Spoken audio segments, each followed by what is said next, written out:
Greetings, bays, bows, and boos. I'm Jade Hollow, curator of the Locked Tome, and tonight I have an indie recommendation to offer you.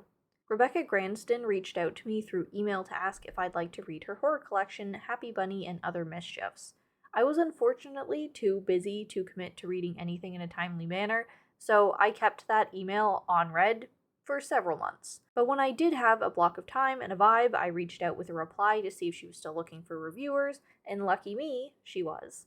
I will say outright that this and any other review I ever provide for a creator of any kind from a provided copy will remain objectively subjective, as in, it'll always be honestly what I felt about it, uninfluenced by factors of gain. Although, of course, it was nice of Gransden to reach out, and I appreciate that. And I will, of course, turn down books that I know I'm not likely to enjoy, but I was intrigued by Happy Bunny and Other Mischiefs, whose Goodreads description reads as follows. Dangerous creatures, neglected kids, and dejected employees face the weird, odd, and perilous. Enter a world where possessed pageant girls get their revenge, a pigeon leads to an underground cult, and a video game mod threatens to unleash hell itself. Enjoy 14 stories of spite, mischief, and malevolence.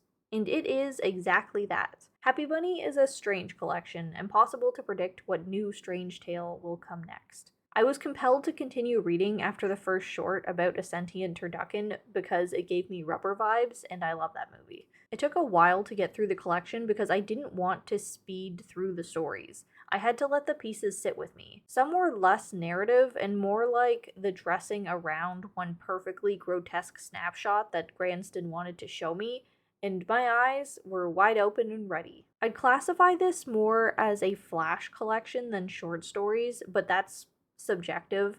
I mainly say that because there's very little time spent grounding scenes in a world so much as painting the concept of the final picture. Some people will be less into that, but that's how my mind works a lot for writing horror too. I see the awful thing I want to make, and that's the point of showing that more than some of the other details. Spoiler alert, that may just sound insane, but for example, I cannot tell you next to anything about the main character's personality of the Disco Rice Club story, or his associates, or why those trash men really all agreed to perform heists with maggot themes, or why the botched one was met with such immediate hostility, or what the odds were of him getting struck by lightning during the chase.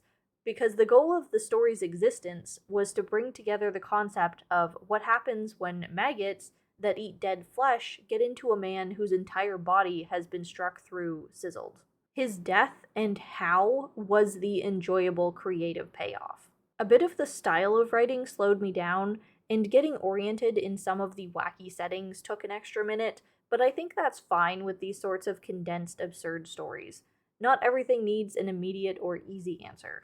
And I'd also like to say I was pleasantly surprised by the visuals conjured in Happy Bunny. Confusing as some were at times, Gransden didn't hold back on the gore or violence or language. I don't have experience in the realm of extreme horror in literature, so I don't know if it belongs there, but it's definitely more than a casual thriller reader would bargain for. I gave Happy Bunny and Other Mischiefs a 4 out of 5 stars, and would recommend it to anyone looking for some flash horror that prioritizes visuals and concept over structure, is a bit more extreme, and very weird. This belongs in the genre of weird horror if I have ever read it. Recommendations are always welcome in the comments below if you so please. Like and follow for more horror, and I'll spook you later.